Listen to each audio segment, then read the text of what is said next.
Hi, this is your 2019 yearly horoscopes with me, Lada, from astrolada.com. Thank you for choosing me to be your guide for the year 2019. I feel very flattered. And I just want, before we start, and this is the intro for all 12 signs, but it's important for you to watch it. And before I start for each sign, I want to invite you to join me in a little prayer, no matter who you believe in and what you believe in, just to focus our energy and to benefit the most through this reading. Dear Mother, Father, Universe, God, exalted angels, guardians of every human, those that are helping the evolution of humanity and of every individual person. Please bless everyone who watches those videos and the whole world in 2019. Let those videos and the information that is given here be useful to everyone, so everyone can use it to the most constructive possible ways, to the highest vibration of the planets.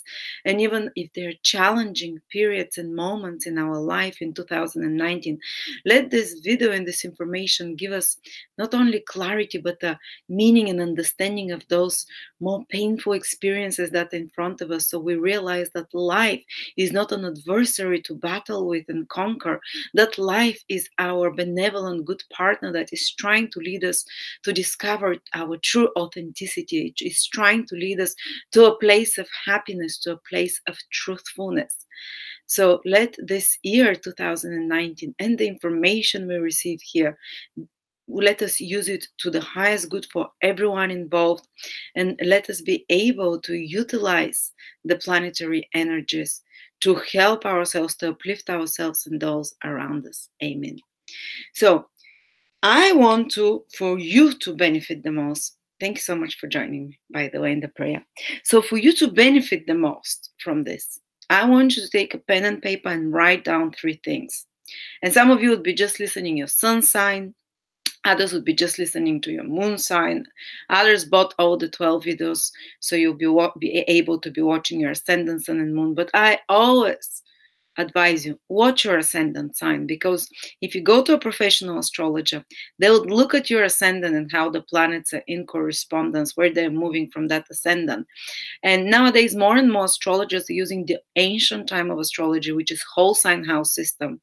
So these videos are perfect. The whole sign house system is what when first astrologers created it, the system they were using it. So without the house cusps and anything.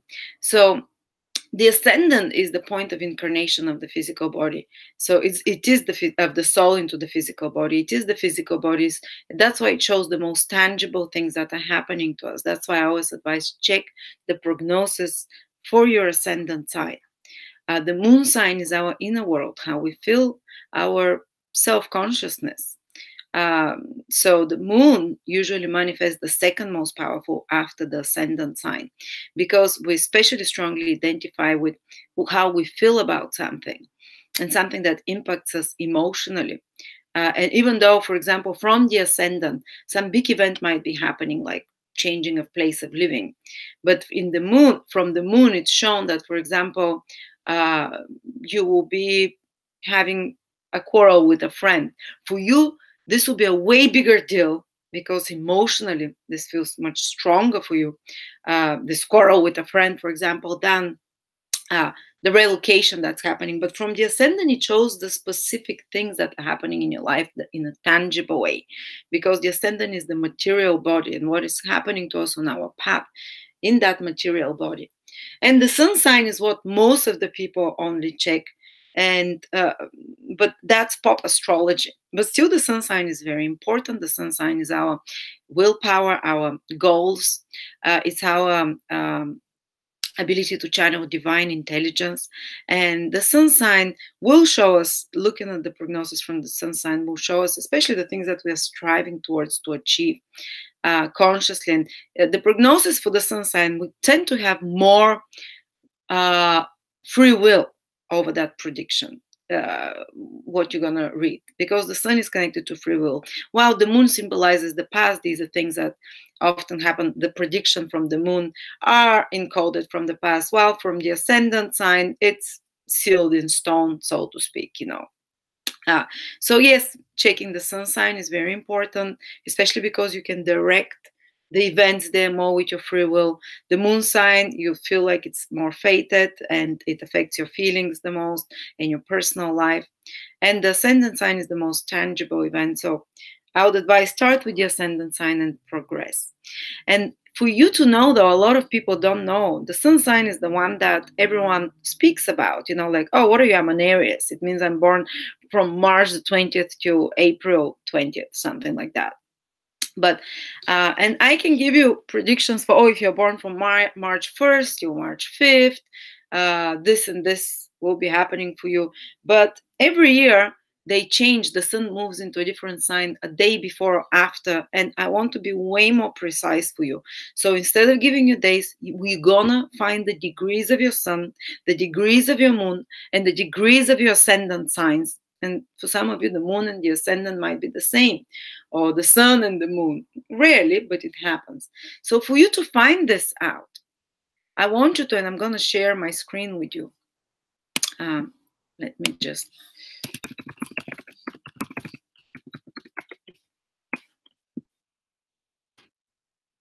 Here it is. Share.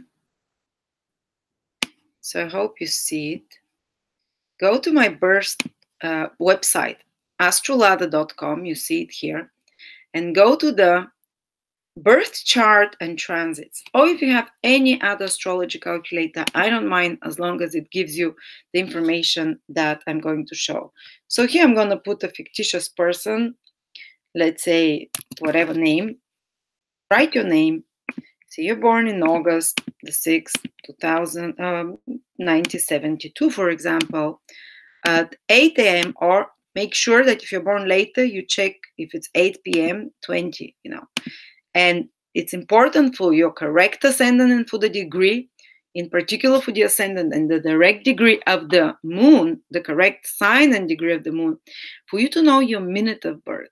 If you don't know it within 15, 20 minutes, the degree of the ascendant might be 3 or 4 degrees off, but the moon degree would usually be correct. But say you're born 8/17, and say you're born in the USA, and you're born in New York, and you have the drop-down menu. Which New York are you born in? Well, there are many New Yorks, say New York Hospital, whatever. And continue, press continue. And then you're gonna get this chart, and I want you to scroll down, you see, not here, but here inside. And you're gonna see this, which shows planetary details. And I want you to, there is abbreviation of ascendant, sun, and moon. This is the only work you have to do. After that, just listen and enjoy and wait to hear your degrees. I mean, I'll be speaking generally about each sign, but especially when I mention the degree of the sign that you have. This is when things are going to, you know, you're going to feel them so intensely. So this person, for example, has ascendant, which means your rising sign is the same. Ascendant, rising means the same. The physical body, it is at 20 degrees Aquarius. I want you to write just the first degree. The second one is not so important. This is 28 minutes. This is very minimal. So 20 degrees, write down on a piece of paper, Aquarius 20 degrees. You have to watch the video for Aquarius. And every time I mention Aquarians born, say, from 17 to 21 degrees and you're 20, they'll experience this in particular this year. And you should be like, okay, this is very specific for you. It's gonna manifest. You're gonna feel it. Then write down your sun sign. This person, for example, has sun at 14 degrees Leo. And the moon sign. The moon sign for this person is at 16 degrees Cancer. So if you've bought, for example, if your sun is in Leo, make sure that you know the degree for your sun. So in this case, you know, this is the sign. The sun is the sign everyone knows. I'm a Leo, I'm a Virgo, you know. So, but make sure you check the degree of your sun. Check the degree of your sun. Check the degree of your ascendant or moon, whichever one you're waiting. And then, so for example, if you have the all 15 videos, this person has to check the video for Aquarius, Leo, and Cancer. So I hope it's not too complicated. It's actually quite simple. You can watch the video a few times to understand what it means. But now know the degree. Write it down, have it on a piece of paper, and whatever you're listening to, if it's your moon sign that you're listening, knowing the degree, when you hear your moon degree, you're like, ting, that's specific for me. For the ascendant sign, overall, the whole prediction is very correct. While for the sun and moon sign, again, you would feel it maybe to a lesser degree, but especially when I mention your sun or moon degree, this is going to, it's happening. Whatever I talk about, it's happening. You feel it strongly. It's going to be so important for you that year. So, with that introduction, thank you so much. And we're going to start with the signs one by one.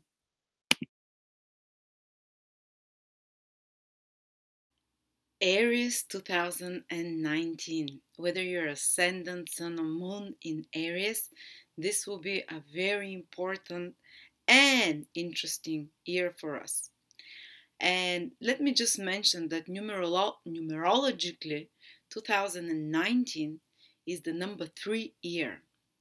And the number 3 in ancient astrology corresponds to the planet Mars, which rules Aries.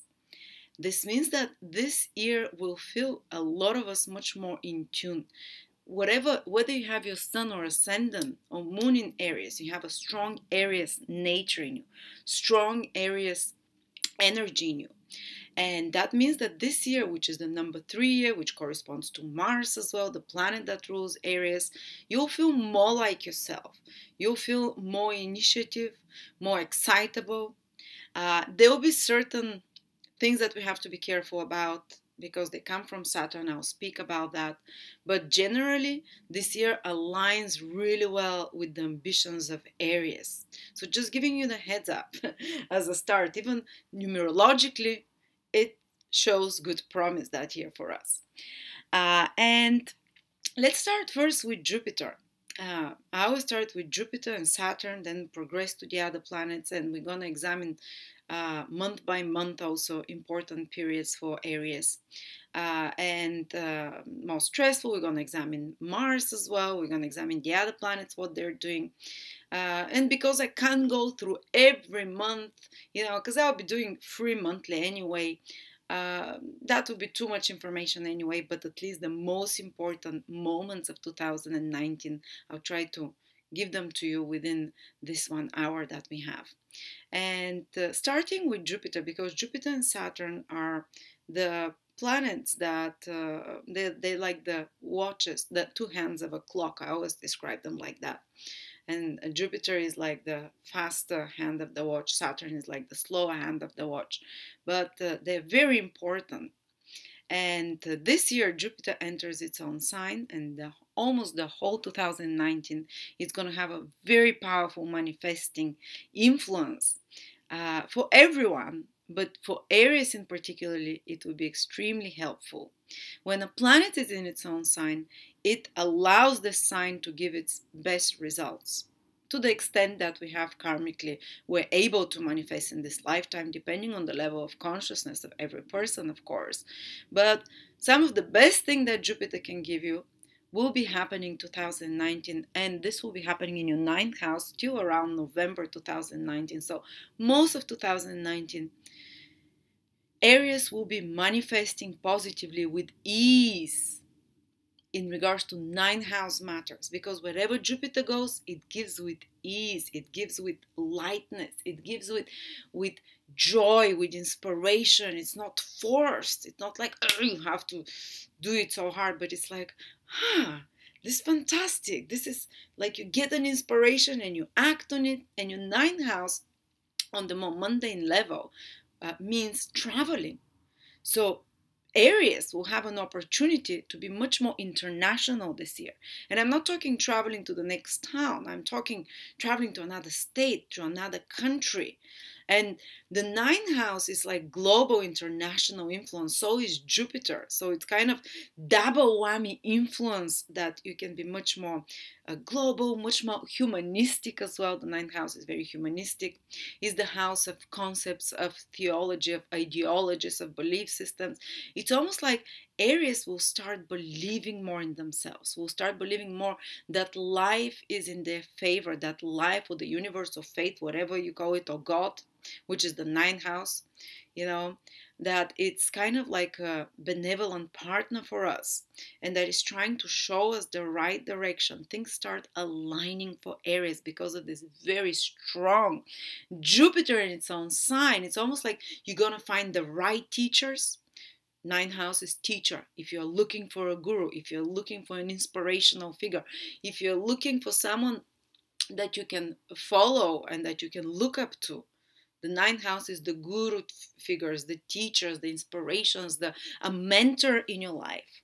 A benevolent helper can appear in the shape and form of another human or some belief system that you adopt, a new one that brings you a much more broader belief system, much more stronger faith in yourself, in life, in your capabilities, in the vision for your future. The ninth house is very strongly connected to what you have as a vision for yourself for the future.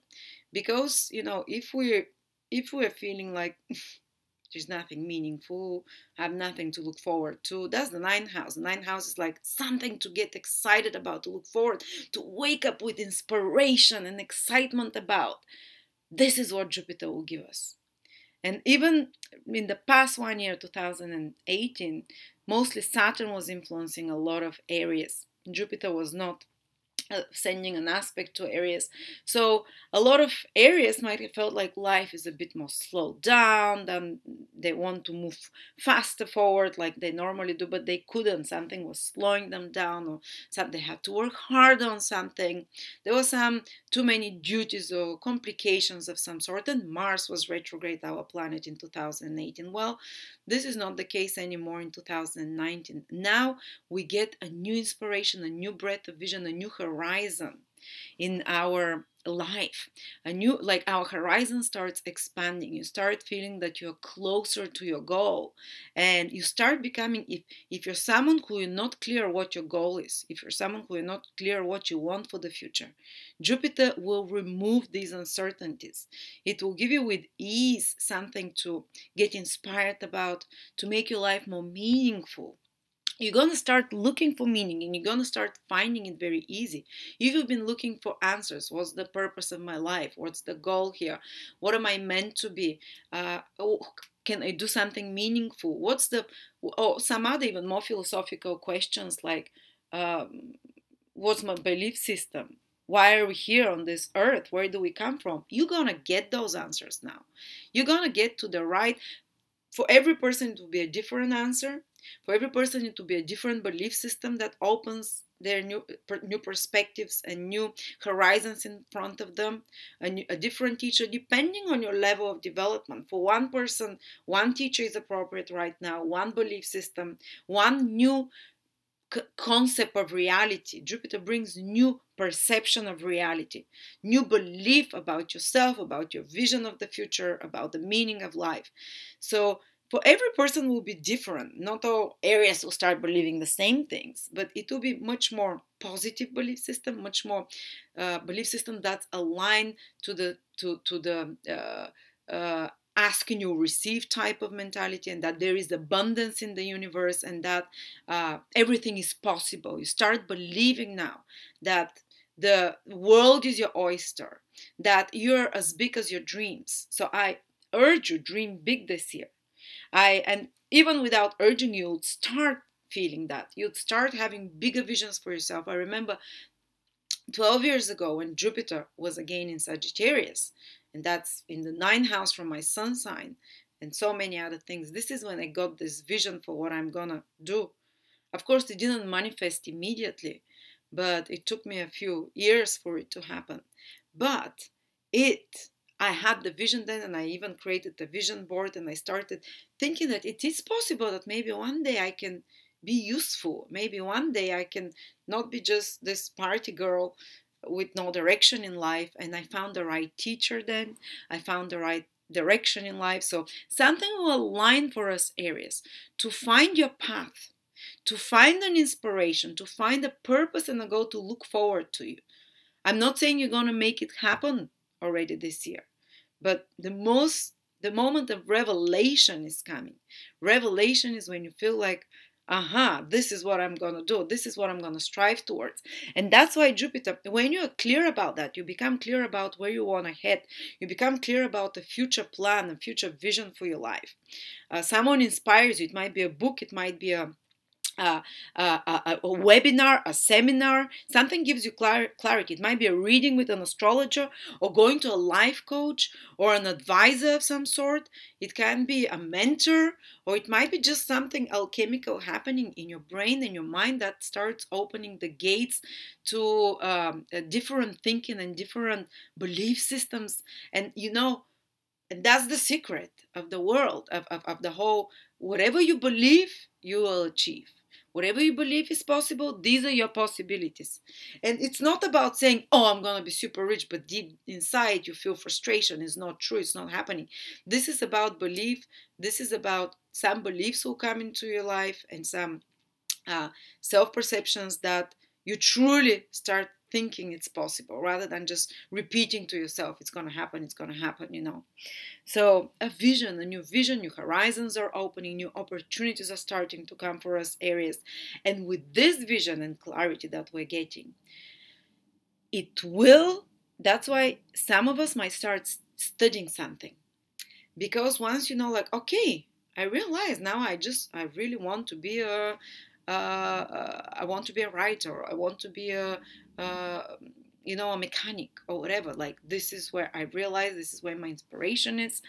And Jupiter in the ninth house helps us realize what our inspirations is and what is meaningful for us. And then that's when people start studying. That's why the ninth house is the house of higher knowledge, higher learning, pre-qualifying, going to university or starting a course. Even if you're in your 60s, you can decide, like, I want to learn again. Even if you've been buried with responsibilities with family or work, now opportunities will open for you to study something, to expand your knowledge, to find teachers, and to travel. One of the best way that a person changes their outlook, their belief systems, that a person expands their horizons and expands their vision of what is possible, and that becomes more broad-minded, which is what Jupiter in the ninth house will do. More international, more universal, more all-embracing, bigger breadth of vision, is through traveling, is through meeting other cultures, is through meeting people that are very different to us. So these people will start coming, people very different social class than you, people very different credentials, more learned than you, for example, can enter in your life. People that are from a different culture with some different understanding, and this is what expands our vision. This is what expands our beliefs that something more is possible when you see someone that has achieved it, but someone who is on a very different level than you already. This is ninth house people that Jupiter will trigger in your life. It might be a teacher that has achieved it and is now teaching. It might be some distinguished person. It might be just a foreigner that lives their life, or someone that lives their life very differently than you, and it gives you an inspiration that this is possible, this is likely. So the seeds of new beliefs, of new faith in yourself are being seeded in 2019. So it's very fantastic influence, and that will come. Some education can open the doors for you. Higher studies, if you're trying to get accepted to university, Jupiter will manifest it. It's in its own sign. A planet's in its own sign manifest easily. If you're trying to find a teacher, again, if you're trying to travel somewhere, if you're trying to go to a foreign country, if you're trying to arrange some legal matter, often ninth house is one of the houses connected to legal matters. It rules judges, people that are the wise old people that are able to see fairly the law, the divine law of what is right and what is wrong. So if you're in some court case, there can be a judge that is more favorable towards you, for example, with Jupiter in the ninth house. But all those opportunities start opening for you, and usually it's through some inspirational figure, through traveling, through higher education.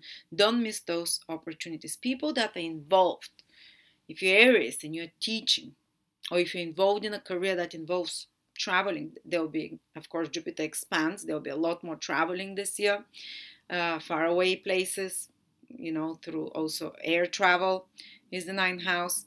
If you're say a professor, if you're a teacher, your career can really take a step up, because ninth house rules all those mentorship, advising, coach. If you're a coach, if you're an advisor for others of some sort, that you show them the path, you show them the way, give them clarity, your career or your plans will start taking shape.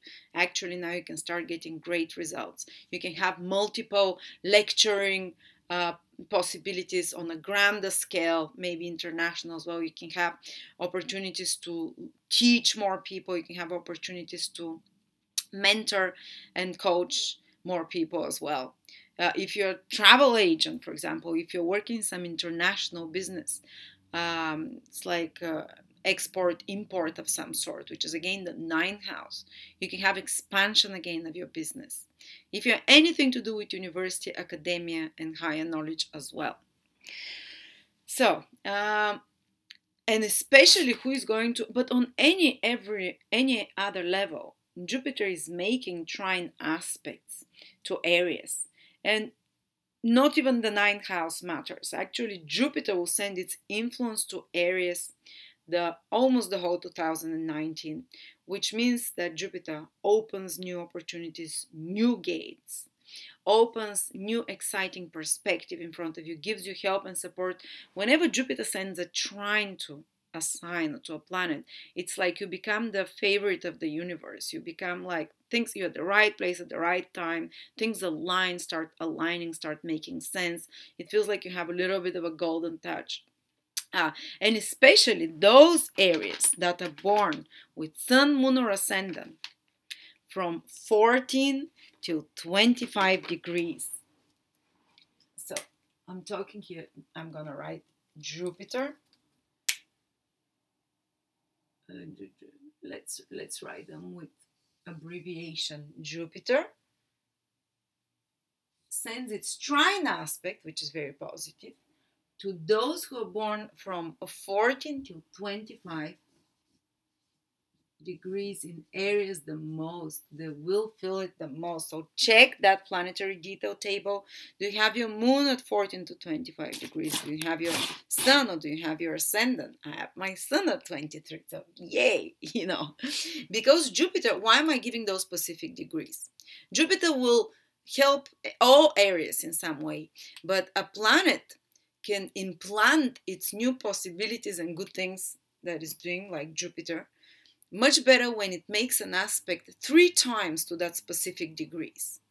Because what the planet does, it starts moving forward, it reaches to the 25th degree Jupiter in Aries and starts moving backwards again to the 14th degree in Aries, and then it starts moving forward again from the perspective of the Earth to the 25th degrees and further on.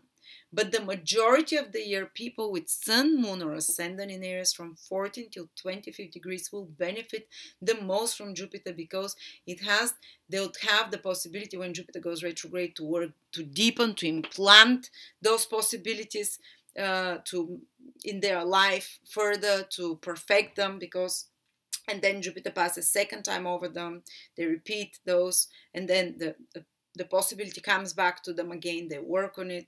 The opportunity comes, and then when it starts moving forward towards the end, maybe towards August, September, you start seeing all the results of those new opportunities.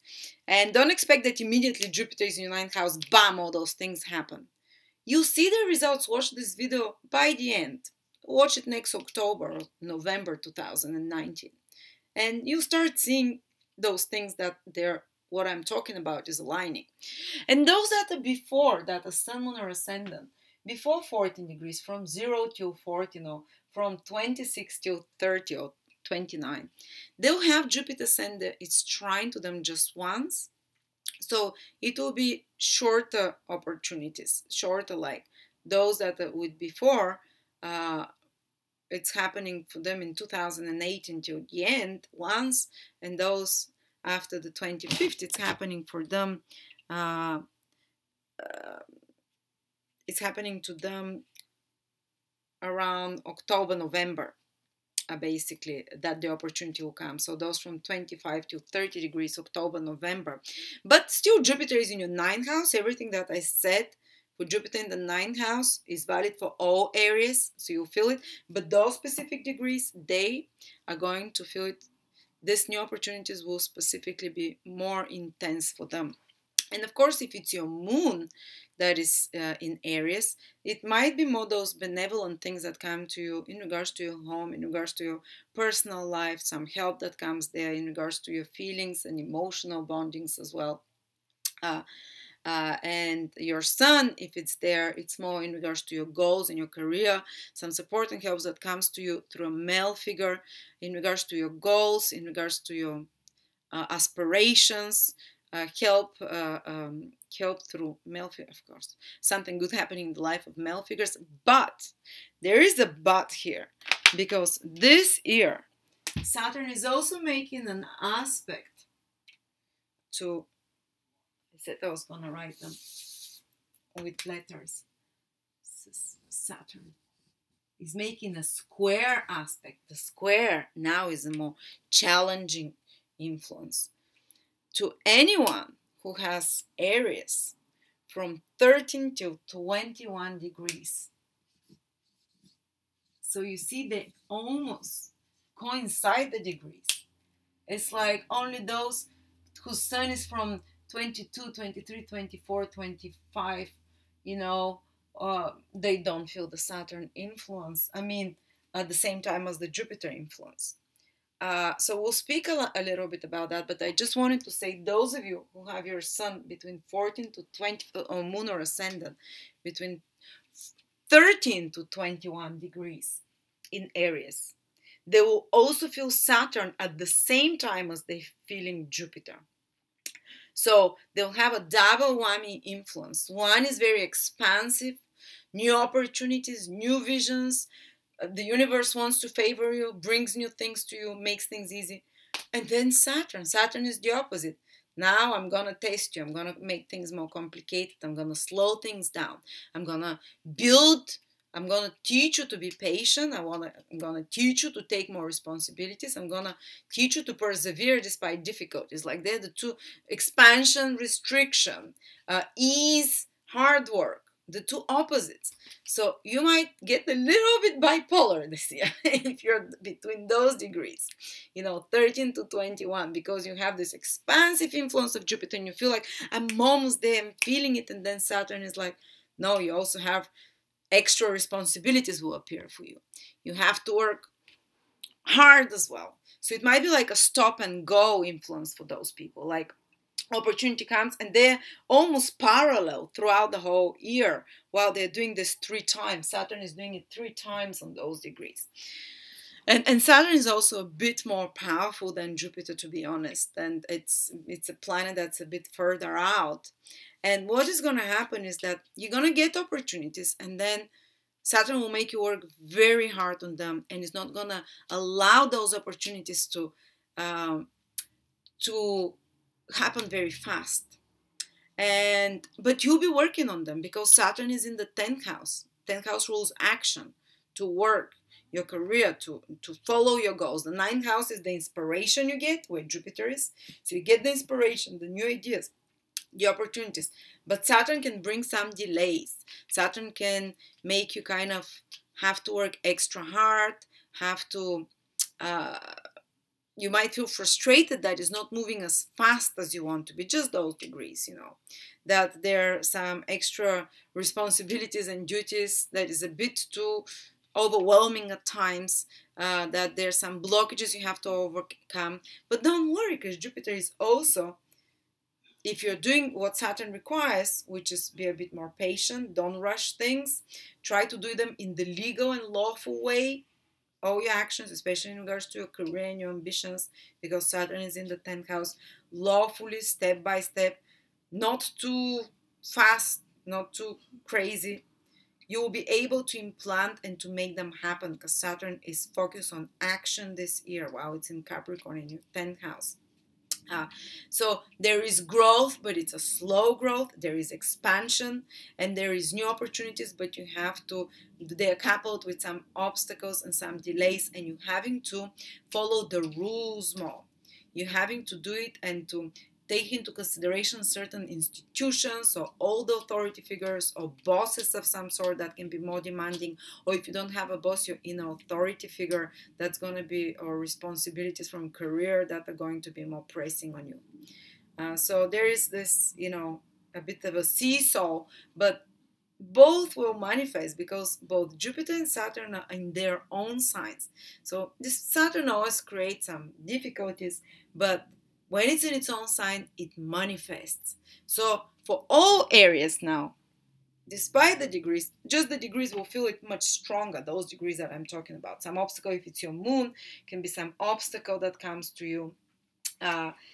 Some with family life, with personal, emotionally, how you're feeling, a bit of cooling off. But there is also support from Jupiter, which helps you bring something good as well. So it will be, you have a mixed bag from both. But now speaking about all areas generally, Saturn being in your 10th house will manifest in regards to your career for certain, because, and it's going to be another year after that almost. But it's going to make it slow. Progress with career goals and plans, manifesting them, is happening in a powerful way, but it has to happen lawfully, legally, in a structured way. And if you're trying to expand, you have to do it very slowly. Saturn does not allow fast expansion. If anything, when it comes to your business or your career, you have to restructure when Saturn is in your 10th house. You have to try to systemize it, to put more order in it, to make it more legal, or to make it more structured, maybe to put and to find, for example, a good organizing manager for your business. Or if you're working for someone, you can have a boss figure, authority figure that is quite demanding, that presses on your buttons, that you get a lot of duties and responsibilities at work. Actually, you can achieve some peak in your career even without those degrees if you're in Aries. Some peak of authority and recognition, because Saturn feels great in its 10th house.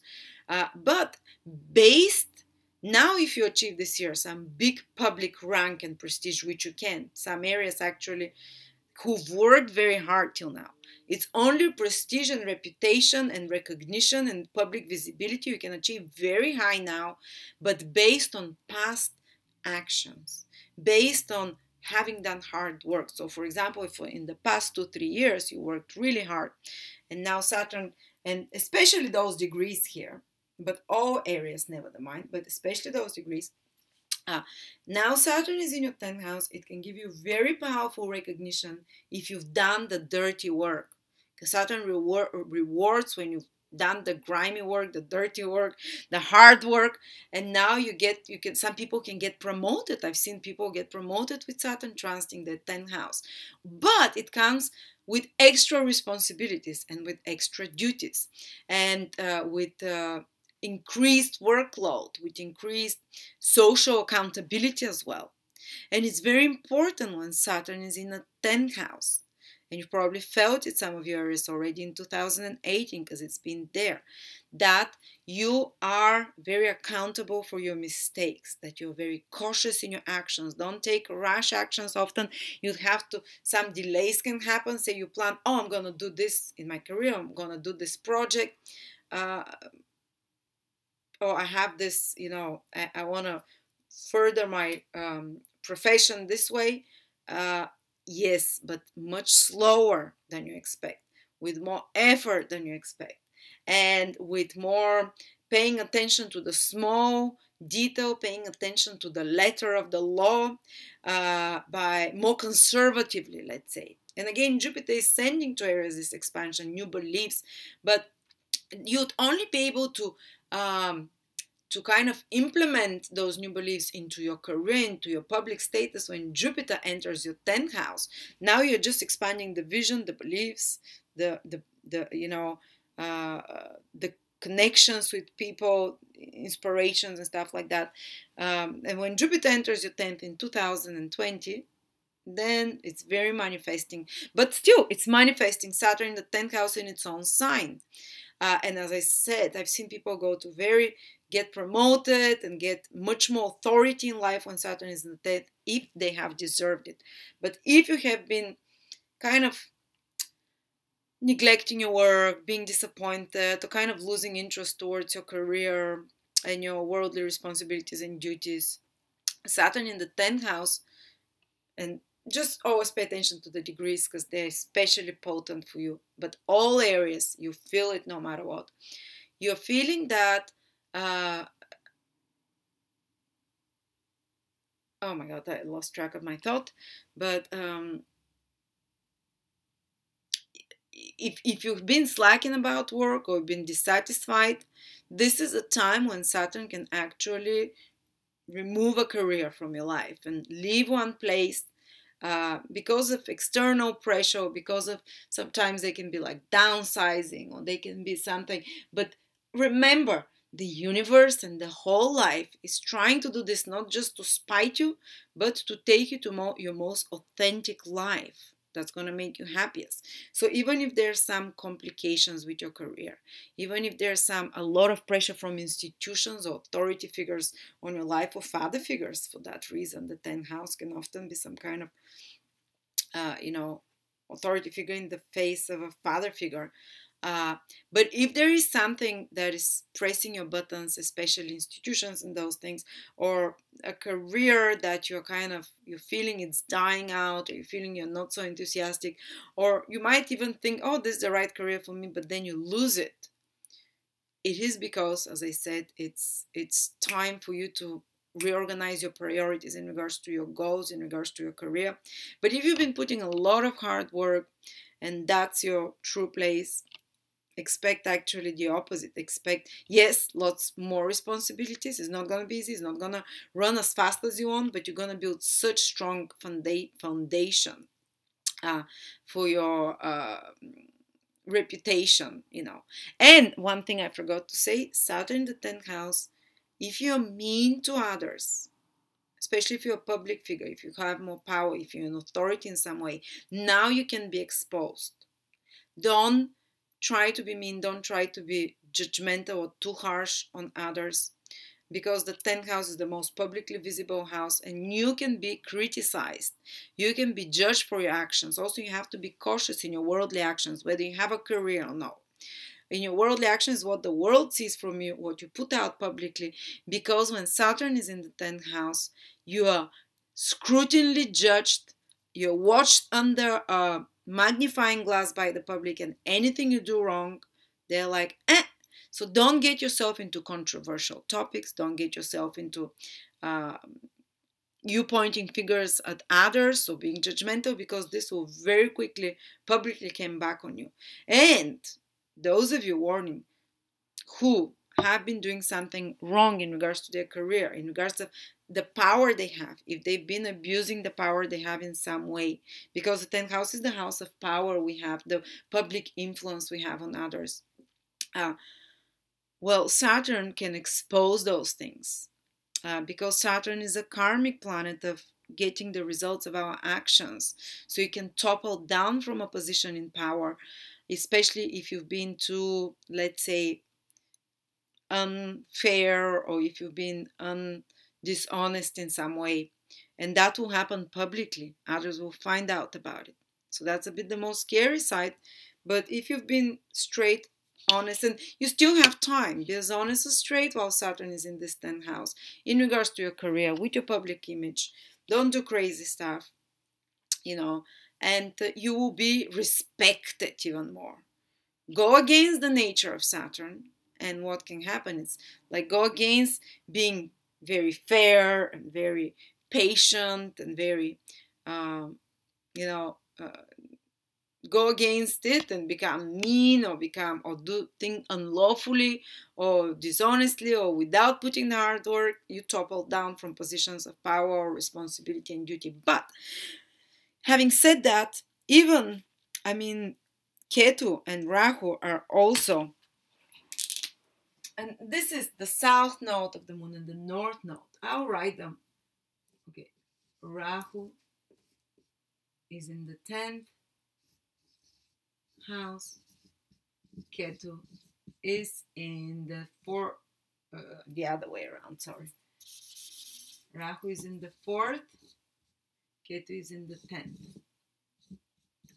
So this year, on top of Saturn being in your 10th house, you're going to have Ketu, the south node in the 10th house, and Pluto, and they'll join together. That's like the conjunction astrologers have been freaking out about and talking. So we're going to have Saturn, Ketu, and Pluto all together in your 10th house, and the degrees for that actually are around the degrees that is happening is 20 to 23. This is the most critical degrees. Anyone that has, I would say actually even I can put it to 19 degrees. Let me just check for a second.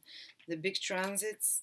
Oh no, Saturn with Ketu is from 13 till 20 degrees. That's so basically this whatever Saturn is. So this my mistake. That's the degrees of Pluto, where Pluto is.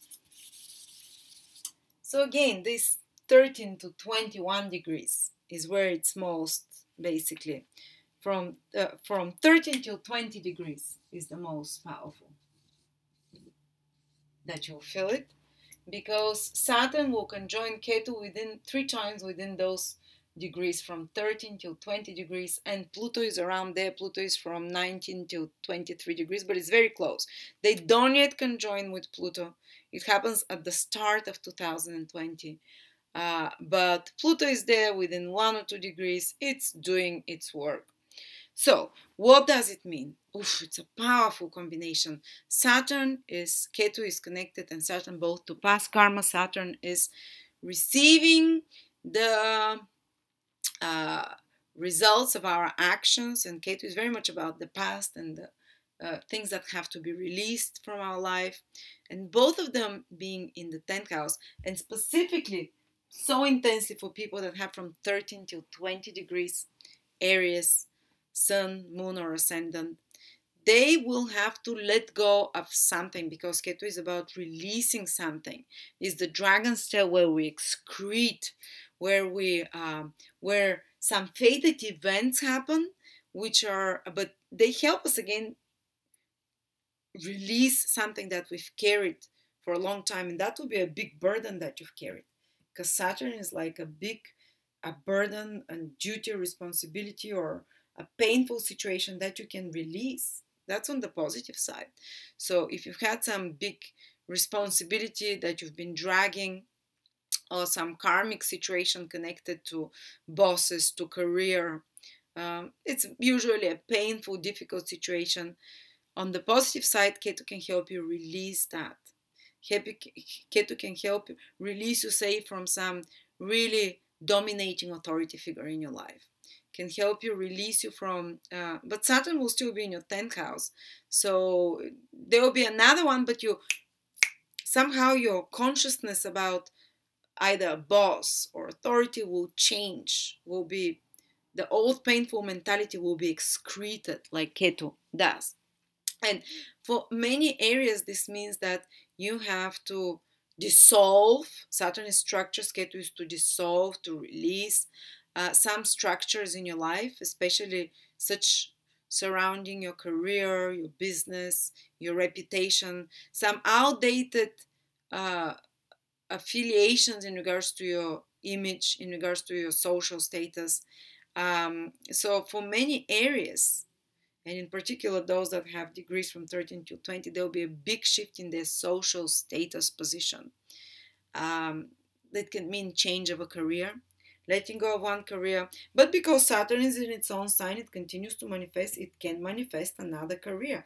It can manifest another position. It can manifest another position of authority with something that you already have experience with. Saturn is experience, or something that you kind of have a reputation for. But Ketu is, and Pluto is about destroying something and starting it all over again. So Pluto kills or destroys fully to the ground, but rebuilds again. And Saturn is about building structure as well. Pluto is the planet of death and rebirth. Saturn is about building structures, and Ketu is about letting go of things. So it's a lot happening in your social public image and reputation.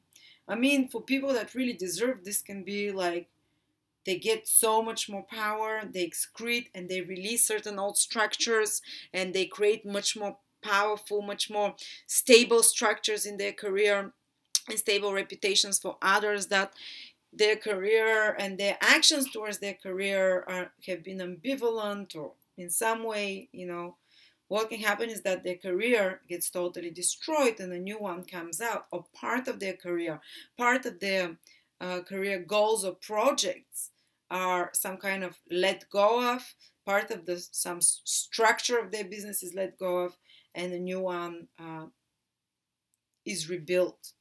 But this can be, especially if you have givings and takings with institutions of some sort, this can be quite frustrating. This can be quite, as I said, Saturn is a slow moving influence, and kind of, so you have to be, again, to be as honest, as moral with such institutions and with authority figures. Challenging your bosses and authority figures can backfire in some way. But you might, if you're ready to move on to a different career, this can be the time when you release it. You might have to let go of certain career ambitions or certain career plans and goals as well. The 10th house can also indicate some important father or father figure. In worst case scenario, some of you might have to say goodbye to such a figure in their life. Or such a figure might be going to some more big transformations and changes in their life. And at the same time, Rahu, though, is in your 4th house. And by the way, when are you going to see this most intensely? Well, Ketu and Saturn are joining in April, July, and September. So watch out for having to let go about something to do, to change in a big way, to transform, to release something in regards to your career, all those things that we talked about, and change it in some way. To see some very important developments in regards to your careers around April, July, and September. And also around the eclipses. Eclipses in Capricorn that are happening. The first one is on January the 5th. And especially if you're an Aries that has their ascendance on the moon around the 14th, 15th, and 16th degree.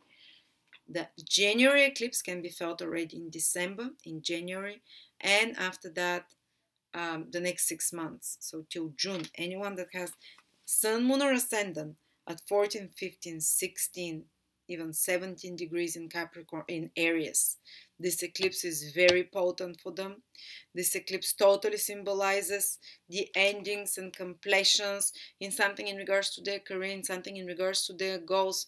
It might be in a good way completion, that you complete something, some big responsibility in your life and you release it, some big project in your life and you let go of it and you finish with it, or it might be the other way, and the other solar eclipse that is in Capricorn is on July the 16th, so it means you can feel it already from June, and then 3 months after that, because it's a lunar eclipse, so it's active for 3 months, so it's at 24 degrees Capricorn, so it means that those who have their Sun, Moon, or Ascendant around 23, 24, 25, even 22, 23, 24, 25, even 26 degrees in Aries, this eclipse, again, as we said, some big shift in their social status, in their social position, in their career, in their even marital status sometimes can change in a big way. Letting go of one. But don't worry, Pluto will give rebirth to this. So yes, around the eclipses, so basically, as we say, from the beginning of the year almost to the end of the summer, we're under the influences as areas of those eclipses. The most intense, of course, is around January and around July when the eclipse exactly happens. So watch out for events connected to your career, your social status, your reputation. That can be, for some, give fantastic results. Again, it very much, even though it's difficult planets there, Ketu, Saturn, Pluto, it can be like total separation from one lifestyle and public image to another, which can be more productive and better. For others, it might be more of it can feel like a crash, but again, the planets are leading us to our best self, And then we have Rahu in the fourth house. Whatever Rahu is, we receive something in a material, tangible way. And the fourth house is your family, your personal life. So some of you can actually get, can build a house, or some of you can a lot of more focus. There is a lot of focus on careers, you see, with all those planets there. But Rahu is also, wherever Rahu goes, we become more passionate about that area of our life. So Aries, you're going to start becoming much more passionate about settling down, or about putting roots, much more passionate about finding the right place to live, much more ambitious about getting a better property, upgrading your property. Rahu wants privileges. Ketu is spiritual, it doesn't care. That's why Ketu in the 10th house, when it transits, it's made like, whatever, I'm apathetic, I'm letting go of that career or that life direction.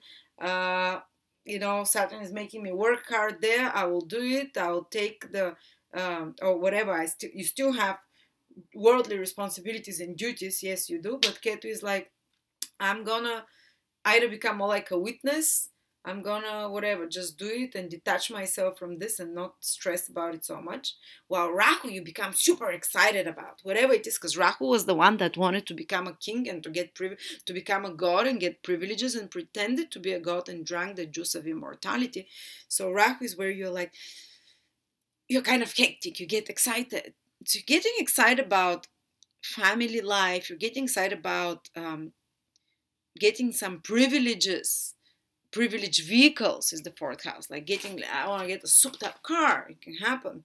Or like I'm going to get a car to show off with, or a house to show off with. And you just want to kind of expose your private life more. Or you want to expose you get more passionate about doing things with your family as well, of course. So some of you, it can mean passionate about becoming a parent, passionate about parenthood and getting involved in such things. So some of you might be relocating somewhere. And Rahu also means foreign places. When it transits the fourth house, you might be more willing to experiment, because Rahu is risk-taking. You might be willing to experiment in living in a different place. And exploring new exciting places to live in. And that, coupled with Jupiter in the 9th house, which allows you to travel to foreign places this year, can play out well if you want to relocate to a country that is very different, or place that is very different, more exotic than yours. Or you can bring in some exotic elements. Rahu is exotic, into your house, or into your area of living, On the negative side, Rahu rules oily and smoky things. I really don't wish, but some of you might find themselves that there is more, that they go to, that there is some oil or smoke in the area they're living, or in the air somehow. So that's something just to be more, hopefully I'm not wishing it on you, but it's a possibility. But Rahu likes more glamour, pomp. Rahu is like it's very materially ambitious, bit superficial planet, but it wants the glitter and the glamour. So you can introduce that into your family life a bit, into your property, into your home, into your vehicles, and it manifests. Rahu manifests in regards to this fourth house. So all those things can happen for you, Aries, and it's not like they happen to you out of the blue only.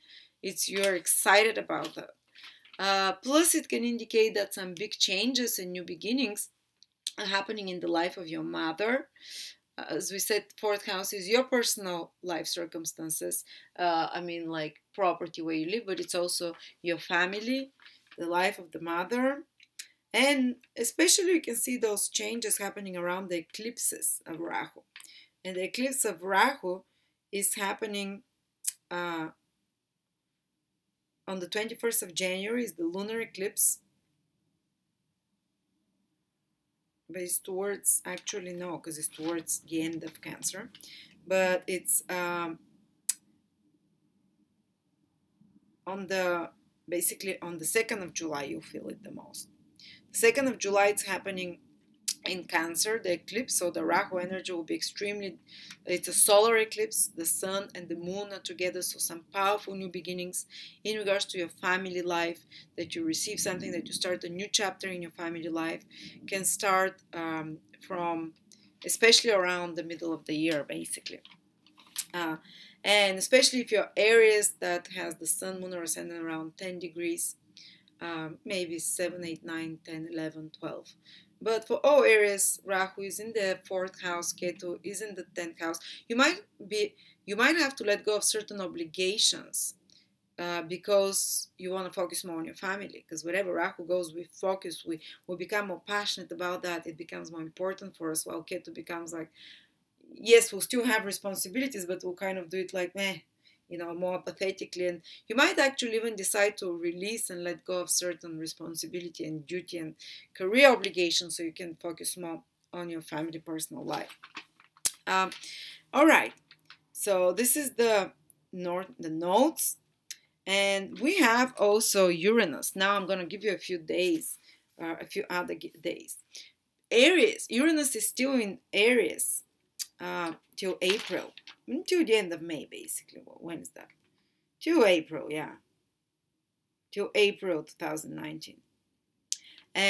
But those areas only that have, sorry, I was thinking, but only those areas will feel it. Not all areas feel it, but only Sun, Moon, or Ascendant areas will feel Uranus this year, who have their Sun, Moon, or Ascendant at approximately 27, 28, and 29 degrees. And that's also the 30th degree. So the last 2 degrees. But those processes of big change already happened. They started happening from the spring of 2018. So if you happen to have your moon, let me write here, Uranus, 28, 29 degrees. Maybe if you're 27, you'll also feel it. Of Aries. So Sun, Moon, or Ascendant there, Uranus is over. It's in Aries itself. Totally new beginnings. Totally new direction in life. But it's already, this process has started. It just continues to be implanted, this newness. You're chasing after exciting things, after new things. It continues till April 2019 for you. The other areas will not be affected. But Uranus, basically, I said I was gonna write them, sorry, with the, so not to confuse you, Uranus, there you are. Some total big shifts, and this transit happens once in 8 years. If your areas, other areas had them sometime in the past 6-7 years, your life was changed in a big way. For me, when Uranus hit my sun, change husband, change country of living, change absolutely new things. Uranus is about bringing totally new things, about chasing new adventures, about starting anew.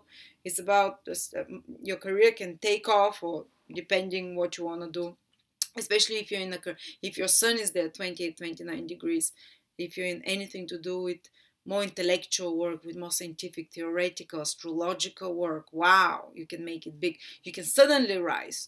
If it's to do with media, with large influence on large groups of people, again, you can totally make it suddenly up. Or you can change the direction of your career. If it's your moon, it can totally change on those degrees, and you've already started seeing it, your emotional world and the people that you're connected with emotionally, your family, a big shift, place of living, conditions of your family life, your female hormones, if you're a woman, your female health can make a big change. You can make a big change in motherhood, in parenthood, or separations with important women and new important women coming in your life. And if it's your ascendant, a big shift in your appearance, in the whole direction of your life, in how you express yourself, even in your relationships and people that you communicate. You're changing. You're gonna be on a very different level, and you already know those processes. If you have Sun, Moon, or Ascendant in those degrees, it started for you. It just has. There are a few more surprising changes till April, and then things will come down and become, no more new beginnings, no more such kind of more extreme sudden things, because Uranus brings things like so suddenly. Also, Pluto, let's use the black pen for him. Pluto is affecting Aries very strongly from 20 degrees till 23 degrees. We have Sun, Moon, or Ascendant.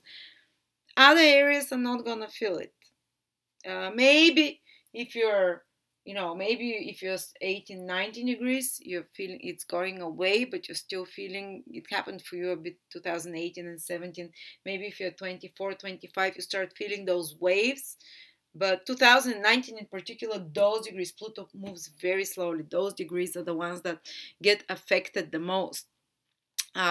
This means that, and Pluto is doing it from the 10th house, so it means a big transformation.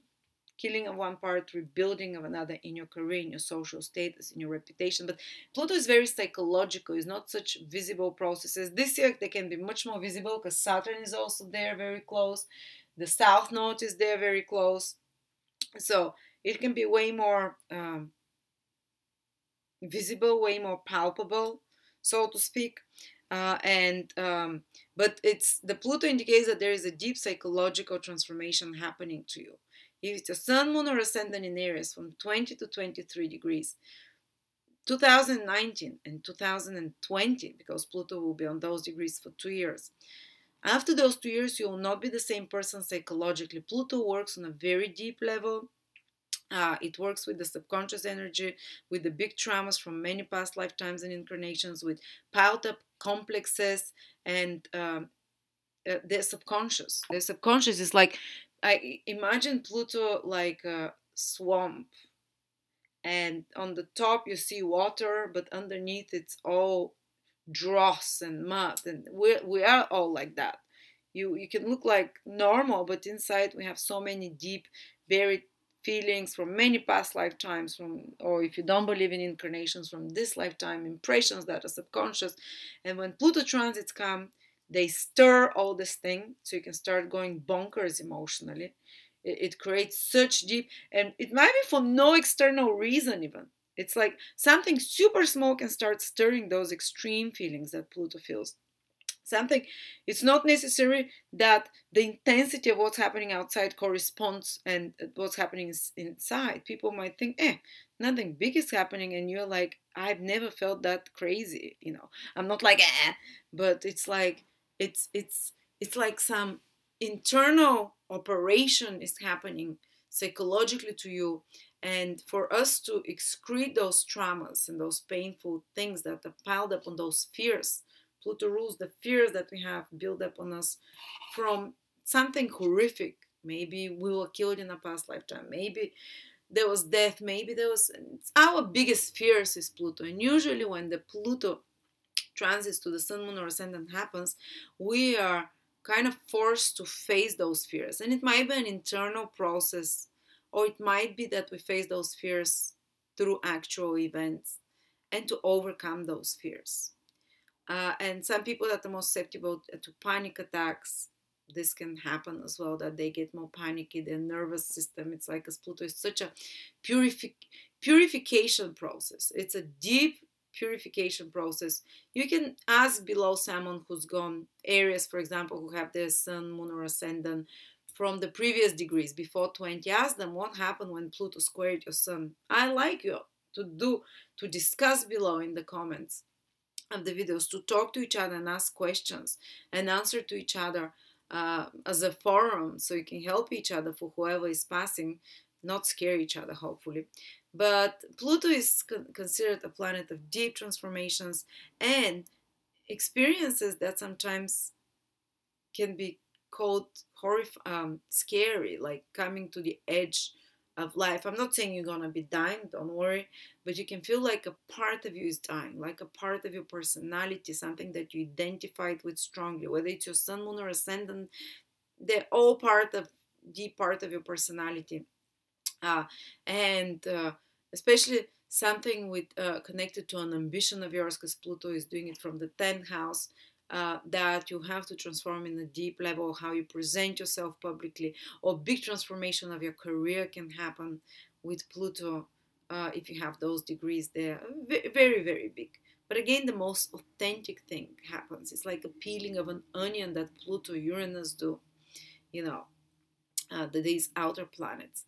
And sometimes you might even have close encounters with death, like often I've seen, for example, when my husband had Pluto transit to his sun, within this 1 year, year and a half, he lost his wife, he lost his favorite aunt that brought him up, he lost his dog. So there is like I mean, like they died, not his wife, but the dog, and it happened within a month, all of this actually. So when Pluto comes, they say like deaths come in three. I don't want to scare you, but they're symbolic deaths. It's like something big dying in your life, like some career, some part of you, some old habit. I've seen Pluto transits always almost involved. I always love checking horoscopes of people that are in some really, been famous actors and stuff that say, oh, this year on this month I got cleaned and that was the biggest thing ever, and they never come back to it. Usually Pluto is involved because Pluto is this, it's like you know, like a deep purification, I call it. And the biggest transformation, if you don't do it through willpower, yes, you can stop bad habits with Saturn by the power of no, the power of determination. But with Pluto, it's like something shifts in your consciousness. And while this is happening, it might feel like such an intense experience. You might feel like there's power struggles. Be careful, there might be power struggles with authority figures and institutions. Be careful with institutions of any sort. Pluto is doing it from the 10th house if you have Sun, Moon, or Ascendant there. But at the same time, there is such a liberating influence once this process is over, because you've confronted your biggest fears and you overcame them and you're released from those fears.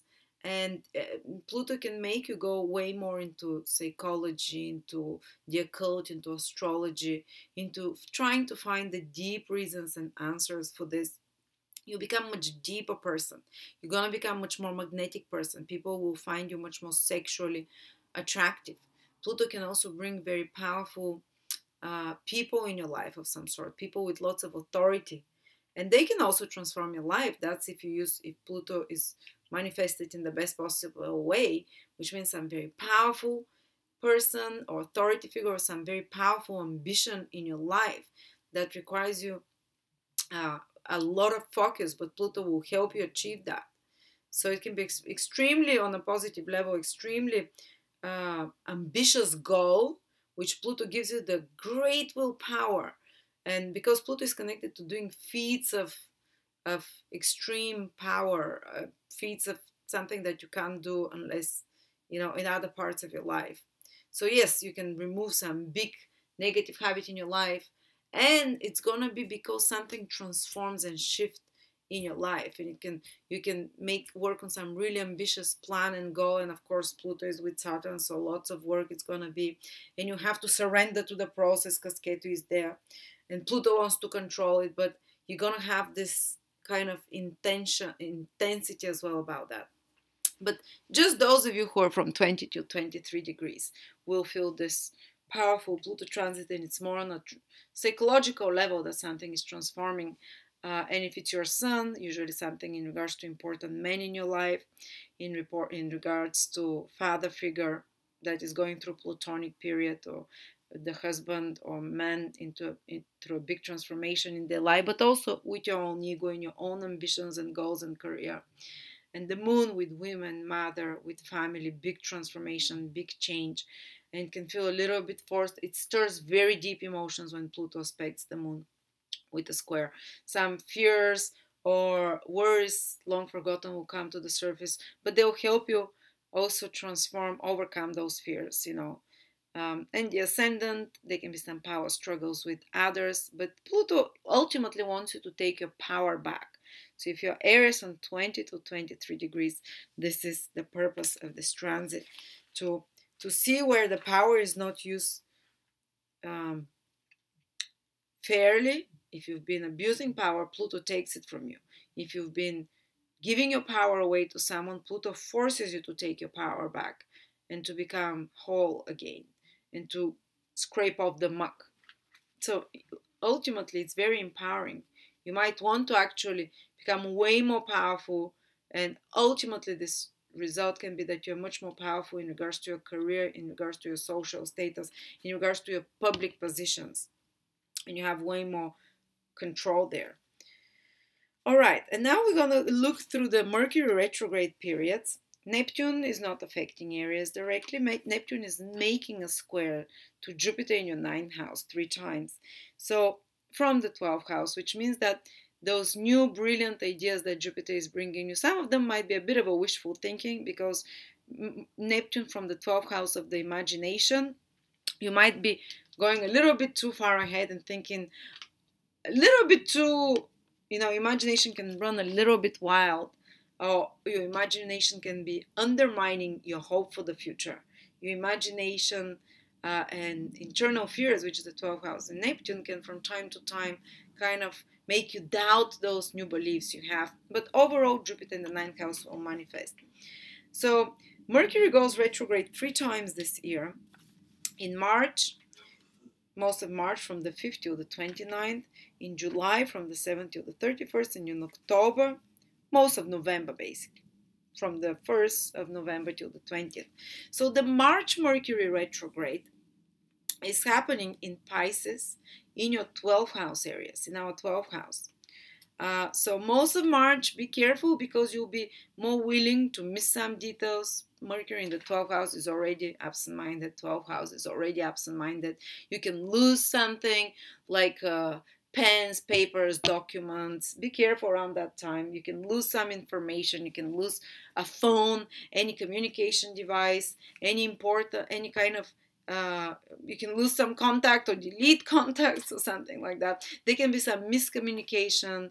12th house is a little bit like a broken vinyl. Heard it from, you say one thing, another hears another thing, kind of like a gossip thing. Try not to talk behind people's backs, because you can be talked about your back as well around that time, Mercury. And you can find out a bit later that someone's been right. You can find out that someone's been saying things behind you in some way.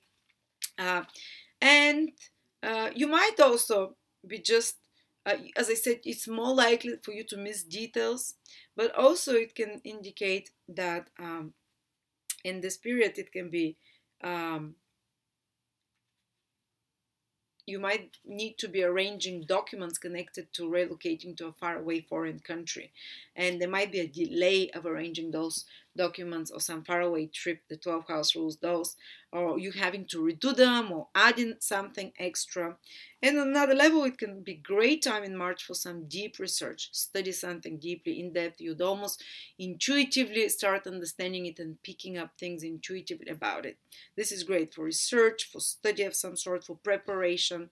Also, you might be completing some project. The 12th house is about that, and finding out mistakes that you have to correct in regards to that. Of course, mistakes that were omitted will come to the surface, so you have to correct them, especially mistakes due to inattention. The 12th house is connected to Also, it can be a good time if you're working on completing some imaginative project, or project in isolation that you're working on behind the scenes, especially some more creative project, and to complete it, there, to put up the final touches to it, fix something up. And also it can be time when you have private and secret communications with someone. It might even start earlier, from February, and it can continue to April 16th, because Mercury is in there. So basically February, March, and April, there can be some private or secret communication, or negotiations or deals that are happening behind closed doors. Maybe that's where they should stay for now, until Mercury comes into your first house from April. So you're kind of arranging something behind closed doors, so something more private, some private communications around that time, something that's a bit more secret, or preparing something. Then the second Mercury retrograde is from July the 7th till the 31st, so most of July, and it's happening in your 4th house and part of your 5th house. So, and this whole process actually might start from June the 20th to August the 15th, while Mercury is in shadow period, and after that. So already the events will start happening from June the 20th to August the 15th, but the most intense are in July. Well, Mercury is retrograde in your 4th house and in your 5th house. So you might have to be arranging some matters and planning something different. You might have certain plans in regards to your home or property.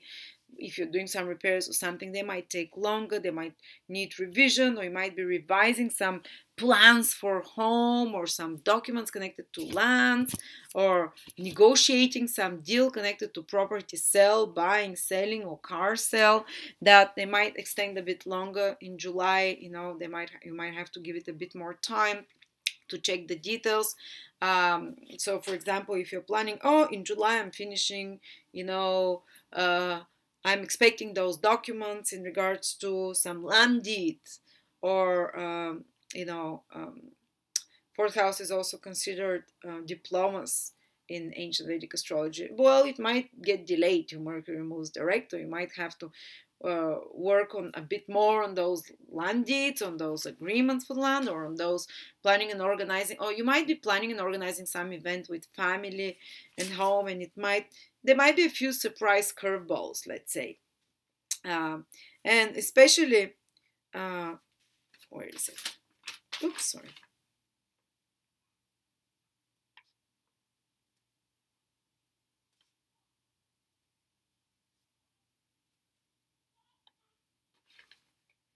Yes, I lost my train of thought. And also Mercury is retrograde a little bit in your fifth house around July. There might be change of plans in regards to some celebrations, in regards to some, if you're planning party plan or public performance, or you're doing something creative, you might have to fix certain things to put final touches. You might discover some mistakes that you have to reorganize again. You might get in touch with old relationships or people from your past, like lovers, romantic, can get in touch with you. You can get in touch with such people, and you might have to or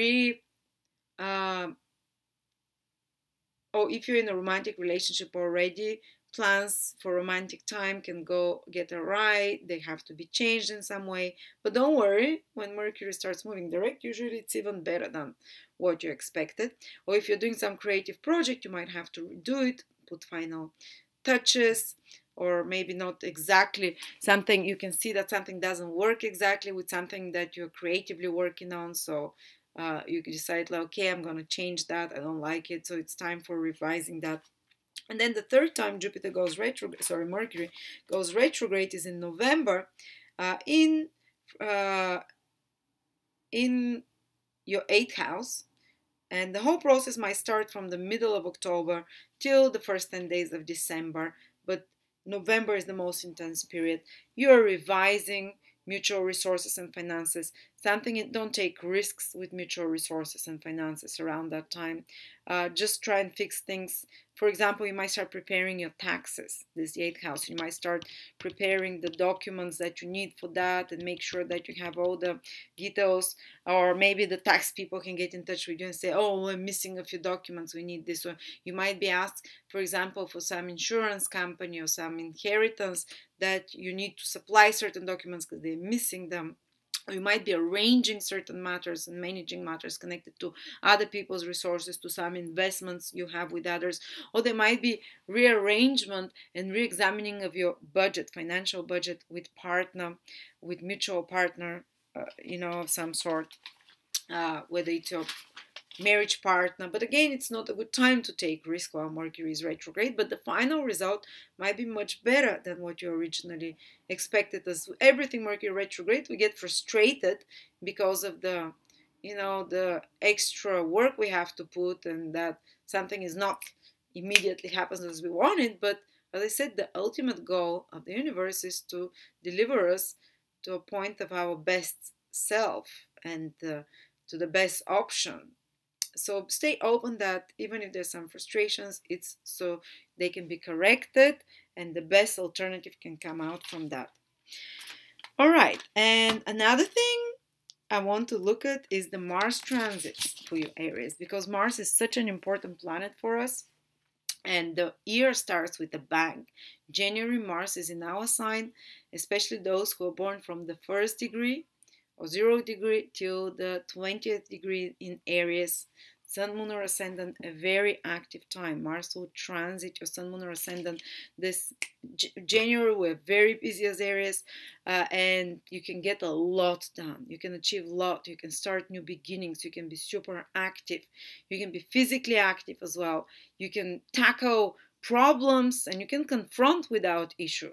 If you're an Aries like me who is afraid of confrontation, which I'm like a dictonomy, there's no such Aries, like you would welcome Aries in your own sign because it will make you be more assertive. And the second part in February, those with Mars is going to affect those who are from 20 to 30, 29 degrees in Aries. So February till the middle of February, Mars continues to be in our sign, but the later, the third, the last 10 degrees from 20 to 30 will feel it the most. So that's February. The first 15 days are most active for them. But if you don't have any kind of productive channel to put this energy, some productive goal or activity to put it, you might get more irritable in January and part of February. You might become more confrontational, more stressed. Definitely stresses around there, but it's not going to have long-lasting effects. Just be careful for more cuts and bruises because we're more rash, we act faster, more impatient, and often we're more susceptible to all kinds of little accidents while Mars is in our sign, but very productive to make things happen, to manifest. Mars in its own sign, January in the middle of February is very manifesting month for Aries. Very busy, and there's lots of planets in the 10th house around that time, so go for it. 10th house and first house are activated. Career, goals, achievements, active, busy, busy, busy. Stressed as well, but I think Aries enjoy that. And from the 15th of February till April, Mars goes in our second house. Things calm down a lot. We start putting our initiatives more into consolidating our resources, finances, being active with that. But don't make big investments then, because Mars can push you, like buying big things till April, from 15th of February till April, because Mars can push you to make certain too big expenses and something that can break down, and but you can do certain actions towards creating more material stability for yourself. But already Aries become much more calmer when Mars is in the sign, when their planet is in the sign Taurus, from middle of February till April. They're not gonna be just go, go, go. They become more practical, more, they slow down a bit, and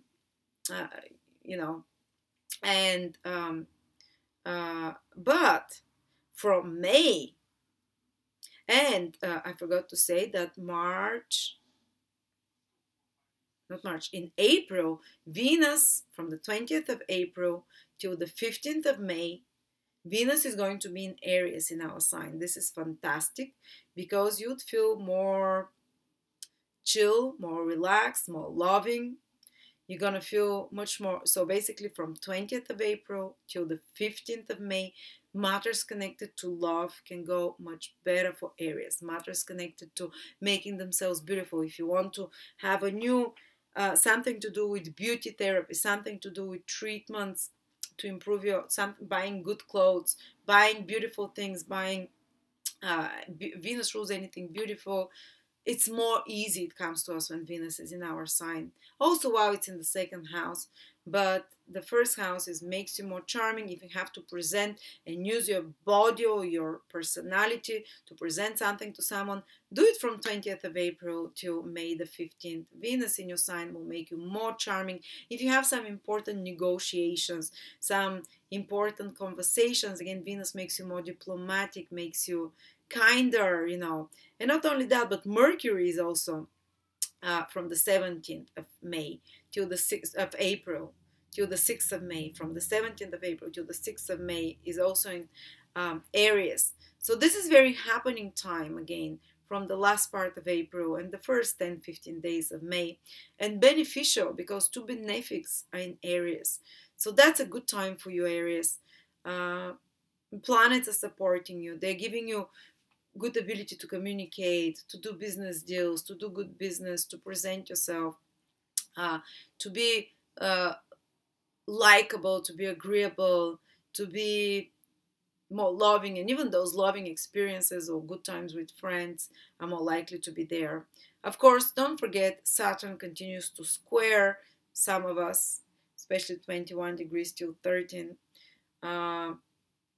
So these people might be having it more tough, but somehow things improve from the middle of April till the middle of May because of those two benefics in our sign. And then from the middle of May, Mars enters our fourth house, and which means that, and stays there till July.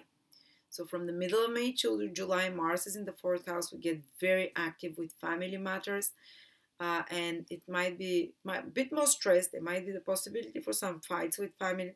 The first 10 days, the first 15 in May in particular, the last 15 days of May, it's those who have Aries, Sun, Moon, or Ascendant in the first 10 degrees. They're gonna feel it more, and they're more challenged. Something stresses you, emotionally more reactive. Mars is making square to Aries. We just react more impatiently, emotionally. But it can be a good time to get things done around the house, to fix things. And for later born Aries, this is June. So from those who have ascendants on the moon from 10 till 30 degrees, June is the time when you can get very active with family, get a lot of things done around the house, fix a lot of things around the house, get a lot of things moving. And then in July, Mercury goes retrograde in the fourth house, so things will slow down then. But in June, you can start new projects, and May and June, from the second part of May, Aries, till the end of June, new projects in regards to your home, to family, to property that require a lot of physical energy, that require a lot of willpower. But again, don't forget that there's more tension around your family or with your feelings, and you're more willing to. This is more critical days when Mars squares our signs. So we're more critical. Basically, we can react more angry. We can react in a way that we regret. So be more cautious. The first 10 degrees of Aries, Sun, Moon, or Ascendant in the last 15 days of May, from 15th to 30th of May, this is your critical period. Watch out. And those who are born from 10 to 30 degrees in Aries, June is their critical time when they will feel more stressed. And then from July, Mars goes into Leo in our fifth house, so it's party time. July, of course, those of you who have Saturn on top of their responsibilities and some of the duties, it's time for party time. July until the middle of August as well, you have this more, excitability. Things will happen easier. Your energy levels are in a harmonious ways. And October, Mars moves into your seventh house. And that's from the start of October. Those areas that are from 0 to 18 degrees will feel it in October. And this means the seventh house is other people. It's more likely to have fights with others. And in November, those who are from 18 to 30 degrees will feel this influence. So remember, the critical months is October from 0 to 18 degrees Aries, and from 18 to 30 degrees Aries. So 0 to 18 is October. Mars makes an opposition.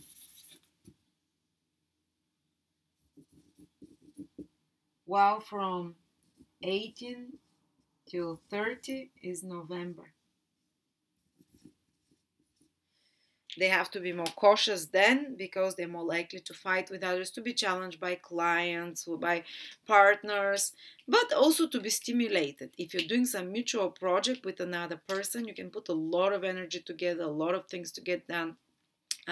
It's almost like also your initiative depends from another person, but it's almost like another person or provocation from another person can push you to do something constructive, to change something, to improve something. Because the ultimate goal of anger, which is what Mars is to push us to change something. When you feel always good about something, it's when are you going to change something? for me, actually, when Mars makes opposition to my planets, usually some client comes and says something and I get super annoyed and I just want to bite back, but I said, stop, wait. And this is what you have to do during Mars transits.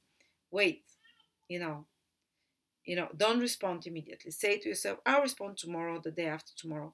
And then you wait and you start thinking about what they said, and you're like, that makes sense actually. You know, the service here that I provide is not, it's overpriced or something, or it's too, or the website is really difficult to navigate. They're right. Or instead of fighting back, because this is what immediately when we're attacked, we want to defend, and this is when it escalates into bullshit and stresses. Just wait it out. When Mars makes, keep that fire, that anger. It's there to upset you, to make you start thinking. So every time when I get provoked, this is a great reason for me to move me forward, to push me forward, to do something that needed doing for a long time. Anyway, we're done, Aries. Wow, an hour and 30 minutes. Thank you so much. And yeah, you can write comments below. This is the year ahead.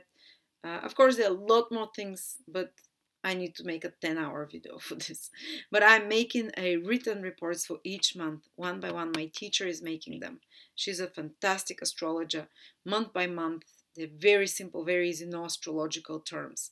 And she incorporates all those influences in once, month by month. So she's my go-to astrologer. She does my yearly horoscopes for me, for my personal, because I also have an astrologer. But yeah, if you're interested, you can check those later. So thank you so much, and have a fantastic new year, 2019, Aries. And please write your comments, discuss below. Come back here when Mercury is retrograde in your 4th house, for example. Come back and say what is happening. Is it aligning to what is being said here? I will try possibly to put different tags when I'm talking about different things below in the description. If I can't, maybe, once I have more free time, I'll do it in January. But this is your go-to video for the whole year ahead. And hopefully it's useful and you can benefit the most from it.